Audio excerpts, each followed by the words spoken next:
आज के सूत्र जिस कथा से संबंधित हैं वो मैं पहले कह दूं। जिस परिस्थिति में बुद्ध ने ये सूत्र, आज के पहले दो सूत्र कहे, पहले दो सूत्र, यस् जित नाव जीयति जित्तमस नो याति कोचि लोके तम बुद्धम अनंत गोचरम अपदम केन पदेन नेसस्त। यस् जालनी विसत्तिका तन्हा नत्थि कुहिंच नेलवे तम बुद्धम अनंत गोचरम अपदम केन पदेन नेसस्त। जिसका जीता कोई अनजीता नहीं कर सकता और जिसके जीते को कोई दूसरा नहीं पहुंच सकता, उस अनंत दृष्टा और अपद बुद्ध को किस पथ से ले जाओगे? अपने जाल में सबको फंसाने वाली तृष्णा जिसे नहीं डिगा सकती, उस अनंत दृष्टा और अपद बुद्ध को किस पथ से ले जाओगे? ये पहले दो सूत्र एक खास स्थिति में कहे गए थे। वह स्थिति बड़ी समझने जैसी है, क्योंकि उस स्थिति से तुम्हें कभी ना कभी गुजरना होगा। स्थिति ये थी, बुद्ध ने 6 वर्ष की तपश्चर्या की, जो करने योग्य था किया, जो भी किया जा सकता था किया, कुछ भी अन किया न छोड़ा। जिसने जो कहा वही किया, जिस गुरु ने जो बताया उसको समग्र मन भाव से किया, तन प्राण से किया। रत्ती भर भी अपने को बचाया नहीं, सब तरह अपने को दांव पर लगा दिया। ऐसी स्थिति के अंतिम घड़ी में जहां संकल्प अपने शिखर पर पहुंचता है और जहां से आदमी मन से मुक्त होता है, तो मन आखिरी हमले करता है। स्वाभाविक, जिस मन के साथ हम वर्षों रहे, जन्मों रहे, और जिस मन की हम पर मालकियत रही, वो मालकियत यूं ही नहीं छोड़ देता। कौन मालकियत यूं ही छोड़ देता है? अगर तुम्हारा नौकर भी तुम छुड़ाना चाहो तो वो भी आसानी से नहीं छोड़ता, तो मालिक की तो बात ही और। नौकर नौकरी छोड़ने को आसानी से राजी नहीं होता, तो मालिक मालकियत छोड़ने को कैसे राजी होगा?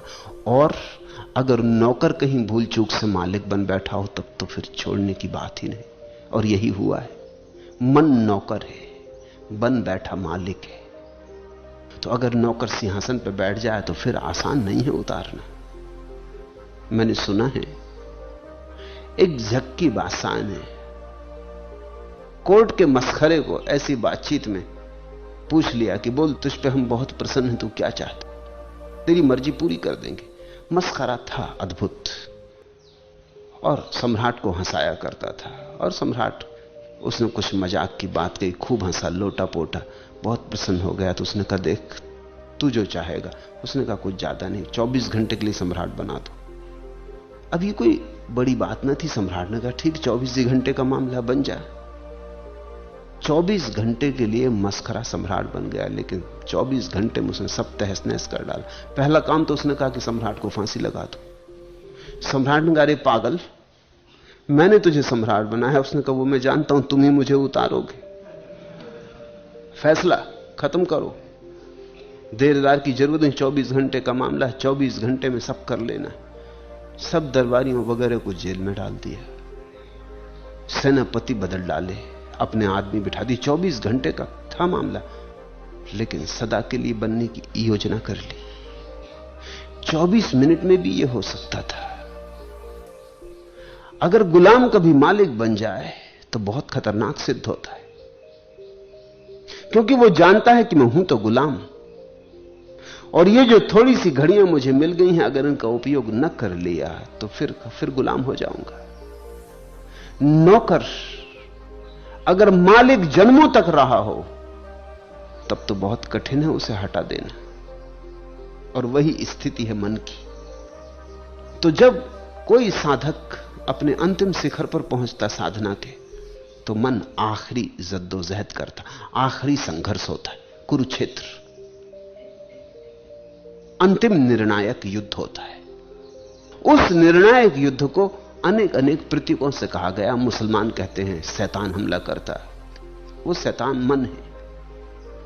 ईसाई कहते हैं डेविल, बीलजेबब हमला करता, वो बीलजेबब कोई और नहीं, मन है।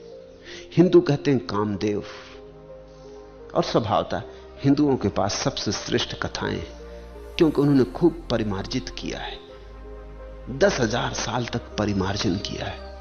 औरों की कथाएं नई नई है, उनमें कई भूल चूके मिल जाएंगे, लेकिन हिंदुओं ने तो खूब परिमार्जन किया है। इसके पहले कि हिंदुओं की कथाएं लिखी गई, हजारों साल तक वो कथाएं बुद्धिमानों के हाथ से गुजरती रही, उन पर परिमार्जन होता रहा।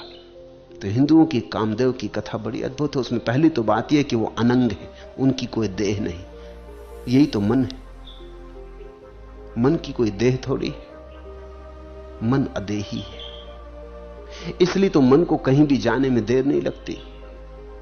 तुम्हें दिल्ली जाना समय लगे, कलकत्ता जाना समय लगे, मन ये गया, अदेही है। न कोई ट्रेन, न मोटर, न हवाई जहाज, किसी की कोई जरूरत नहीं। सोचा नहीं कि गया नहीं, क्षण भी बीच में टूटता नहीं, समय नहीं लगता। देह अगर मन की होती तो समय लगता। हिंदुओं की कथा अद्भुत है कि शिव को काम ने बहुत ज्यादा पीड़ित किया, परेशान किया, तो वो नाराज हो गए और उन्होंने आंख, अपनी तीसरा नेत्र खोल दिया। उस तीसरे नेत्र के कारण जल के भस्म होकर काम का जो शरीर था वो गिर गया। तब से वो अनंग है, उसके पास देह नहीं है। ये कथा भी प्यारी है कि तीसरे नेत्र के खोलने से काम जल गया। तीसरे नेत्र के खुलने पर ही काम जलता है।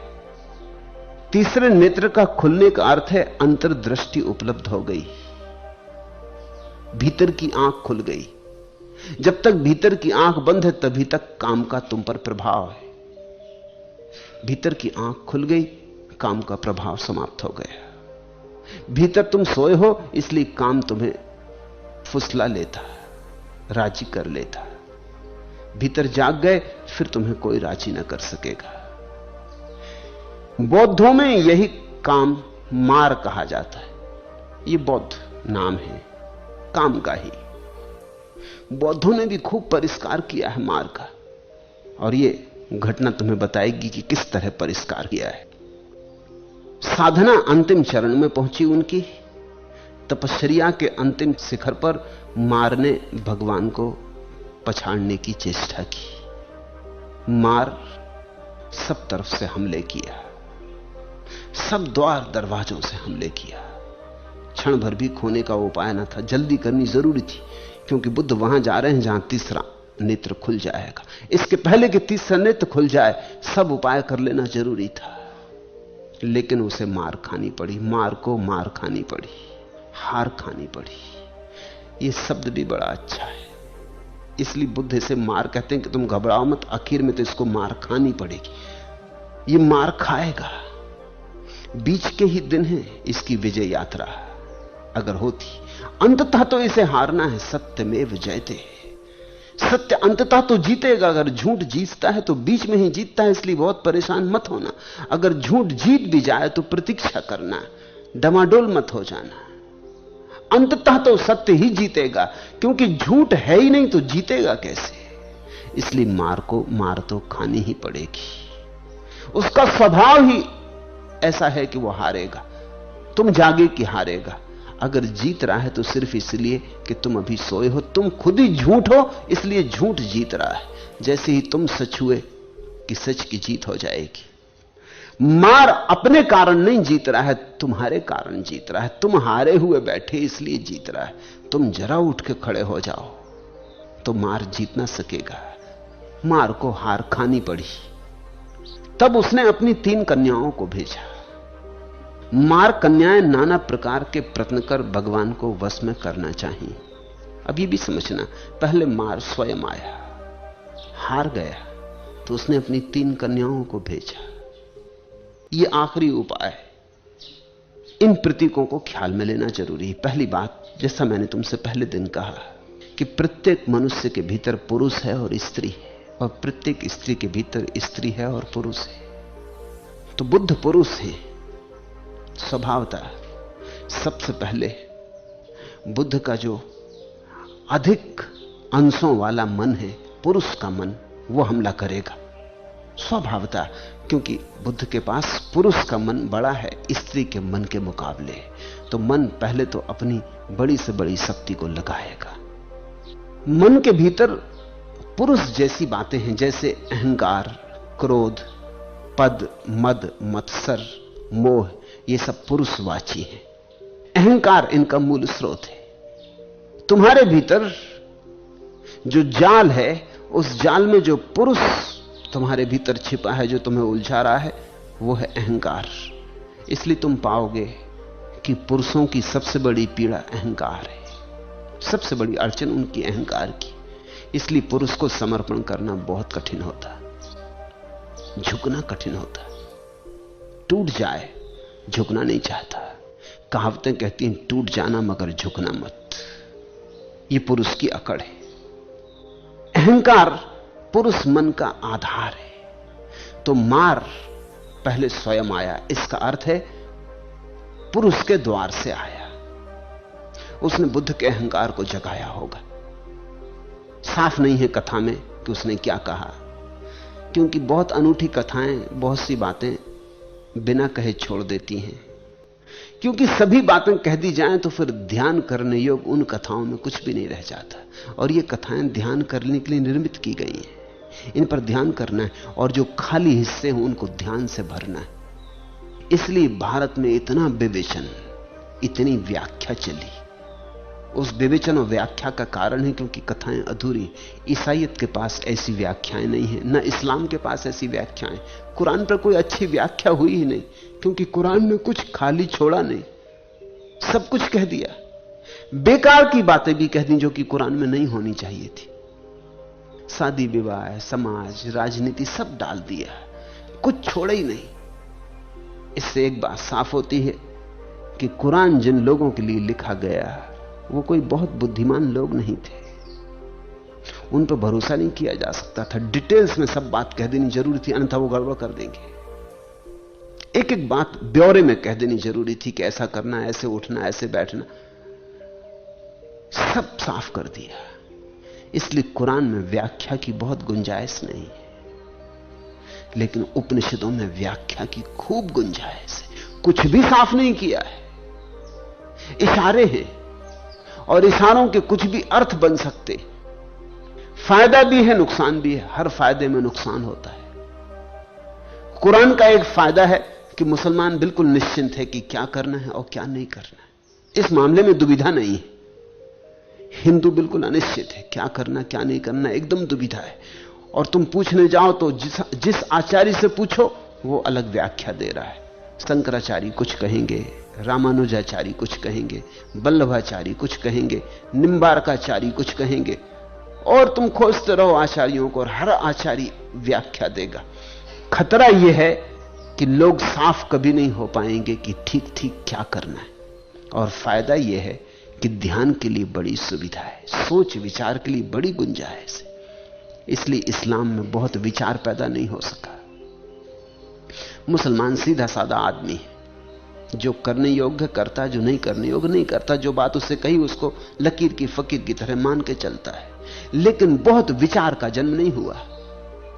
हिंदुओं जैसा चिंतन पैदा नहीं हुआ, होने का कारण ही नहीं था। चिंतन तो वहीं पैदा होता है जहां खाली जगह छोड़ दी गई है, जिन्हें तुम्हें भरना होगा। तो भारत में जो भी कथाएं रची गई हैं उनमें बड़े रिक्त स्थान हैं। जैसे पहले मार ने हमला किया, लेकिन उसने क्या किया हमले में, यह बात नहीं कही गई। यह सोचनी पड़ेगी। मार यानी पुरुष, पुरुष यानी अहंकार। तो उसने बुद्ध के अहंकार को गुदगुदाया होगा कि अरे तेरे जैसा तपस्वी कोई भी नहीं, तू महातपस्वी, तू तपस्वियों का तपस्वी, प्रसन्न हो जा, तेरे जैसा कभी ना हुआ ना कभी होगा। उसने बुद्ध को खूब फुसलाया होगा, उसने बुद्ध को खूब समझाया होगा कि धन्य भाग कि तेरे दर्शन हो गए, मैं तेरे चरणों में झुकाऊं। उसने बुद्ध के अहंकार को मक्खन लगाया होगा। यह कथा का अंश छूटा है, यह इंसाफ नहीं है। उसने चमचागिरी की होगी, उसने इस कोने उस कोने से बुद्ध को कहा होगा अरे धन्य भाग, लेकिन उसे मात खानी पड़ी, मार को मार खानी पड़ी। बुद्ध चुप रहे, बैठे रहे, कुछ भी न बोले। उसकी प्रशंसाओं का कोई परिणाम न पड़ा। उसने क्या कहा वो जैसे बहरे कानों पे पड़ा। बुद्ध अडिग रहे, जरा डमाडोल न हुए। और जब कोई आदमी ऐसी अवस्था में हो अडोल कि पुरुष के द्वारा, अहंकार की प्रतिष्ठा के द्वारा उसे न हिलाया जा सके, तो फिर दूसरा उपाय है कि उसको हिलाने के लिए कुछ स्त्रीण उपाय खोजे जाएं। क्योंकि जहां पुरुष हार जाता वहां स्त्री अक्सर जीत जाती। तुमने देखा दुनिया के बड़े से बड़े पुरुष, नेपोलियन, सिकंदर, युद्ध के मैदान पर बड़े पुरुष हैं, लेकिन घर आके एक दुबली पतली स्त्री से हार जाते। मैंने सुना है एक जिद्दी सम्राट ने, एक झक्की सम्राट ने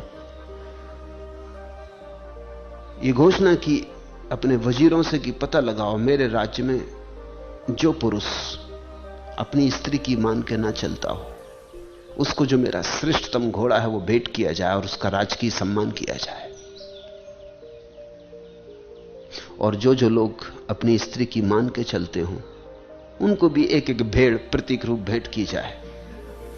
तो वजीरों का एक समूह राजधानी में पता लगाने गया, जिससे भी उन्होंने पूछा कि आप अपनी पत्नी से डरते, आप अपनी पत्नी के मान के चलते, और ध्यान रखना अगर झूठी बात कही और राजा को पता चल गया तो घोड़ा तो मिलेगा नहीं, फांसी लगेगी, इसलिए सच सच कह देना। तो लोगों ने कहा भाई अब इसमें झूठ क्या कहना, तुम भी जानते हो, तुम भी पति हो, हम भी पति हैं, अब इसमें छिपाना किससे है। तुम नाहक की खोज में निकले, ऐसा पति कहां मिलेगा। थक गए राजा के लोग खोजते खोजते, लेकिन एक झोपड़े में एक आदमी मिल गया, एक बड़ा पहलवान अपने बैठा हुआ भांग घोंट रहा था। उसकी मसलें ऐसी थीं कभी देखी भी नहीं गई। उसका शरीर तो बड़ा सुंदर था, लोहे का बना हो जैसे, किसी का हाथ पकड़ ले तो हड्डी चरमरा जाए। कोई होगा 6.5 फीट लंबा, बड़ा जवान आदमी, लोहे की देह। उन्होंने कहा हो ना हो ये आदमी घोड़ा ले जाएगा। तो उन्होंने उस आदमी से पूछा कि ऐसा सम्राट ने पूछवाया है। तो उसने सिर्फ अपनी मसलें उठा के दिखाई उनको। उसने कहा कि देखते स्त्री इत्यादि को तो ऐसा मसल दूंगा, अगर मेरे हाथ में स्त्री पड़ जाए तो बस खत्म। जरा मेरा हाथ तो पकड़ कर देखो, उसने कहा। और वजीर का हाथ पकड़ लिया तो वजीर को छोड़ाना मुश्किल हो गया। और वजीर रोने लगा। उसने कहा मेरा हाथ छोड़ भाई, घोड़ा तुझे मिल जाएगा, मगर तू ये क्या करता, हाथ तो छोड़। मगर घोड़ा किस रंग का चाहिए? राजा के पास 2 घोड़े, काला और सफेद। तो उसने भीतर आवाज दी कि मुन्ने की मां काला की सफेद? मुन्ने की मां ने कहा सफेद। तो वजीर ने कहा तुझे भेड़ मिलेगी। ये मुन्ने की मां से पूछ के तय कर रहा है आखिर में। और मुन्ने की मां निकली बिल्कुल दुबली पतली औरत। और उसने कहा भूल के काला मत लेना। भेड़ ही मिली पहलवान को। जहां कठोर हार जाए वहां कोमल के जीतने की संभावना है। कथा अर्थपूर्ण है। खुद तो हार गया मार, उसने अपनी 3 कन्याओं को भेजा। 3 क्यों? आखिर खुद अकेला आया था, एक ही कन्या काफी होती, 3 क्यों? उसमें भी बौद्ध प्रतीक है। बौद्ध कहते हैं स्त्री का इसलिए तो पता नहीं लग पाता कि वो कितनी होती, 1 लेकिन 3, अभी कुछ अभी कुछ अभी कुछ, सुबह कुछ दोपहर कुछ सांझ कुछ, पक्का भरोसा नहीं कि क्या है। त्रिवेणी है ना प्रयाग में, ऐसा स्त्री भी एक अपूर्व संगम है। उसमें 2 नदियां तो दिखाई पड़ती हैं, एक बिल्कुल दिखाई ही नहीं पड़ती। सरस्वती का तो पता ही नहीं चलता कि कब। तो तुम जो देख सकते हो उसको तो तुम पहचान सकते हो, लेकिन एक है जो अदृश्य है, और जो दृश्य से जीत जाए वो भी अदृश्य से हारने की संभावना रखता है। तो 3 प्रतीक है। 3 का मतलब है एक से जीते तो दूसरे से मुश्किल, दूसरे से जीते तो तीसरे से मुश्किल। और एक तरफ लड़ाई नहीं होगी, 3 तरफ से लड़ाई होगी। तुमने कभी स्त्री से झगड़ा करके देखा? झगड़ा कई तरह का होगा। वो तर्क से भी लड़ेगी, हालांकि तर्क चाहे उससे करते ना बने, तर्क भी करती जाएगी, क्रोध भी करती जाएगी और रोने भी लगेगी। अब ये बहुत मुश्किल काम हो जाता है, क्योंकि अगर तर्क ही करना है तो बात साफ समझ में आती है। पुरुष को समझ में आता है कि तर्क कर लो, चलो निपटारा कर लें, उसमें पुरुष जीत भी सकता है। लेकिन स्त्री उसी पर भरोसा नहीं रखती। वो क्रोध भी कर रही है, हो सकता है चीजें फेंक रही हो तुम्हारे ऊपर, लेकिन उस पर भी भरोसा नहीं, क्योंकि क्रोध में तो पुरुष जीत सकता है। तो वो रो भी रही है। अब उसने तुम्हें 3 तरफ से घेर लिया। तर्क से हारो तो ठीक, क्रोध से हारो ठीक, नहीं तो उसके रोने को देख के तो हारोगे ना। वो अपनी छाती पीटने लगी है, अपने सिर पटक रही है। उसका हमला 3 द्वारों से है। इसलिए कथा कहती है कि मार ने अपनी 3 कन्याओं को भेजा। मार कन्याएं नाना प्रकार के प्रयत्न कर भगवान को अपने बस में करना चाहिए, लेकिन बुद्ध शांत रहे। उन्होंने हां हूं कुछ भी ना किया, वो सिर्फ देखते रहे जो हो रहा था। क्योंकि तुमने हां हूं किया कि फंसे। तुम अगर इंकार भी कर दो तो गए, तुम अगर डर भी जाओ, भयभीत हो जाओ, तुम चिल्लाने लगो कि मुझे बचाओ या भाग निकलो बाहर, तो तुम हार गए। नहीं, वो बैठे रहे जहां बैठे थे, जैसे थे वैसे बैठे रहे, जैसे कुछ हुआ ही ना हो। जैसे ये सब उनके आसपास जो हो रहा था, तीनों तरफ से कन्याएं खींचने लगी, सुंदर होंगी, रूपवती होंगी, सुगंध आती होगी उनके जीवन से, उनकी देह अपूर्व होगी, मगर वो बैठे रहे। उन्होंने जरा भी स्वीकार भी ना किया कि कोई है चारों तरफ। भगवान शांत रहे। शांत का यही अर्थ होता है, जैसे कोई है ही नहीं, ऐसे अकेले रहे। न मोहे न क्रोधे, 2 चीजों का ख्याल रखना है। दोनों में आदमी फंस जाता है। जिसको तुम संसारी कहते हो वो मोह जाता, जिसको तुम सन्यासी कहते हो वो क्रोध जाता। या तो मोह या क्रोध हो, मगर दोनों हालत में आदमी स्त्री से हार जाता। लेकिन भगवान के संबंध में कहा कि न मोहे न क्रोधे, और जहां मोह नहीं, क्रोध नहीं, वहां फिर कोई परिणाम नहीं हो सकता। वहां शून्य निर्मित हो जाता है। शून्य को कैसे रिझाओगे? क्रोध किया तो अहंकार आ गया, मोह किया तो भी अहंकार आ गया। तो तुम्हारे जो ऋषि मुनि नाराज हो गए वो भी हार गए। जो ऋषि मुनि नाराज न हुए, प्रसन्न हो गए, वो भी हार गए। बुद्ध शून्यवत रहे, शांत रहे। उन्होंने उपेक्षा रखी। उपेक्षा बौद्धों का अपना शब्द है। उपेक्षा का अर्थ है उन्होंने कोई भी अपेक्षा न रखी। ये स्त्रियां यहां नहीं होनी चाहिए, ये भी अपेक्षा न रखी। क्योंकि यह भी अपेक्षा हो कि ये स्त्रियां यहां नहीं होनी चाहिए, तो फिर उपेक्षा नहीं रह जाती। फिर तुम्हारे मन में संबंध जुड़ गया, फिर तुमने एक संबंध बना लिया कि नहीं होना था।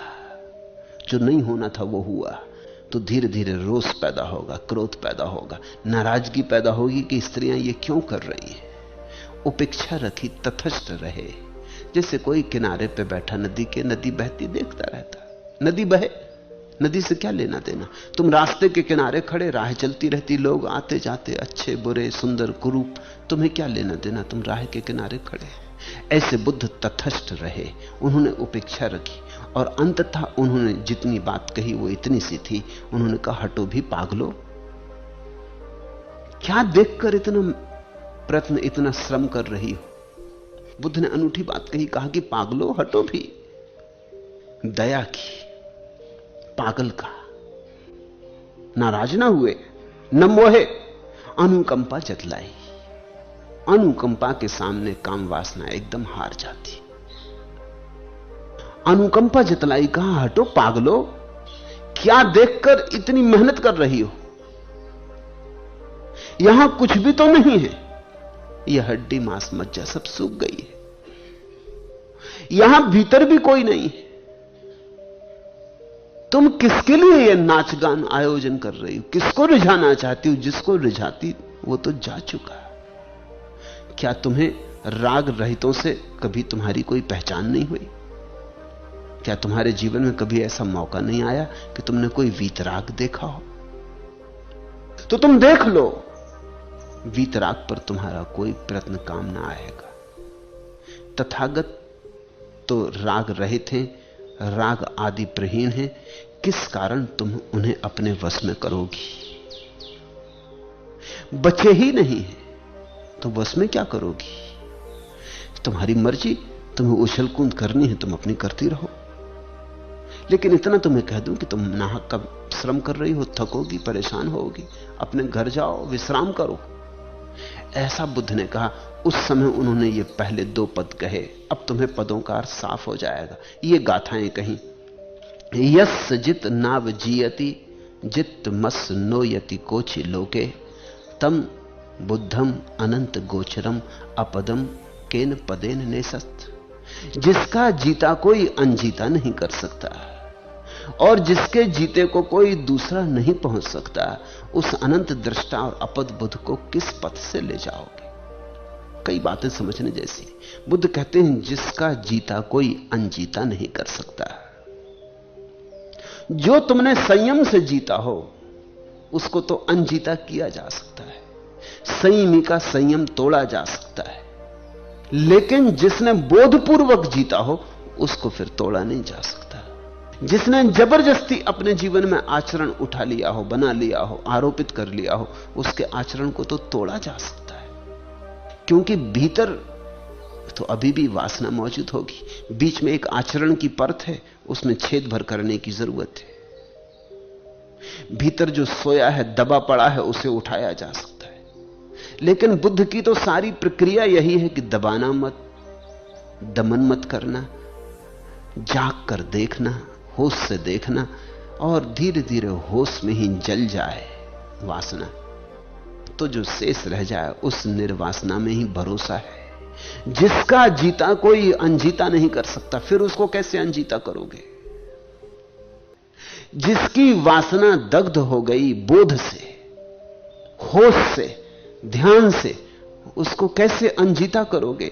यस जित नाव जियति जित मस नोयाति कोचि लोके। और जिसके जीते को कोई दूसरा पहुंच ही नहीं सकता, बोध के उस शिखर पर तो केवल बुद्ध ही पहुंच सकते। तो ये स्त्रियां जो उनके आसपास नाच रही हैं, ये तो वहां पहुंच ना सकेंगी उस शिखर पर। जहां तुम पहुंच नहीं सकते वहां से किसी को डिगाओगे कैसे? कोई बुद्ध ही पहुंच सकता है उस शिखर पर, और बुद्ध तो किसी बुद्ध को क्यों डिगाना चाहेगा? बुद्धू वहां पहुंच नहीं सकते। तो तुम खाई खंदक में शोरगुल मचाते रहो, इससे कुछ फर्क ना पड़ेगा। उस अनंत दृष्टा और अपद बुद्ध को किस पथ से ले जाओगे? और उन्होंने कहा कि पागलो, ये भी समझो कि तुम अगर मुझे ले जाना चाहो वासना में, संसार में, मेरे पैर टूट गए, अपद हो गया हूं। कभी तुमने ख्याल किया तुम्हारी वासना ही तुम्हें चला रही है, वही तुम्हारा पैर है? इसलिए तो परसों मैंने अंगुलीमाल की कथा में कहा कि बुद्ध ने कहा, पागल, मेरा चलना तो बहुत पहले रुक गया, तू ही चल रहा है, तू रुक। और अंगुलीमाल बैठा हुआ धार दे रहा था, चल नहीं रहा था, और बुद्ध चल रहे थे। तम बुद्धम अनंत गोचरम अपदम केन पदेन नेसस्त। तो बुद्ध ने जब यह कहा कि मुझ न चलते हुए को तू सोचता है कि चल रहा हूं, और तू अपने को बैठा हुआ मान रहा है जो कि तू चल ही रहा है, तो उनका अर्थ है वासना में ही पैर हैं तुम्हारे। आत्मा तो कहीं जाती ही नहीं, आत्मा तो अपने घर में ही है सदा, भीतर ही विराजी, उसके कोई पैर ही नहीं कहीं चली जाए। वासना जाती है, और वासना कभी घर नहीं आती। वासना आवारा है, वो घूमती रहती, चक्कर ही मारती रहती, वो कभी घर नहीं लौटती। और आत्मा सदा घर में विराजमान है, वो कभी घर से बाहर जाती नहीं। तो जब तक तुम वासना के प्रभाव में रहोगे, तुम्हें भीतर जो पड़ा है उसका पता ना चलेगा। तुम वासना के कंधों पर बैठ के भटकते रहोगे। वासना में ही तुम्हारे पैर। बुद्ध तो अपद कहते अपने को कि मेरे तो पैर टूट गए। पागलो, जरा देखो भी तो। अब तो मुझे ले जाना भी चाहो तो कैसे? अब चलने वाला बचा नहीं है। अब चलने की वृत्ति ही जा चुकी है। अब मुझे ना कुछ पाना है ना खोजना है, तो मुझे तुम प्रलोभित कैसे करोगे? अपने जाल में सबको फंसाने वाली तृष्णा जिसे नहीं डिगा सकती, उस अनंत दृष्टा और अपद बुद्ध को किस पथ से ले जाओगे? तृष्णा का जाल था। तब तक तुम अगर आई होती तो जरूर मैं प्रभावित होता, लेकिन अब तो तृष्णा का जाल ना रहा।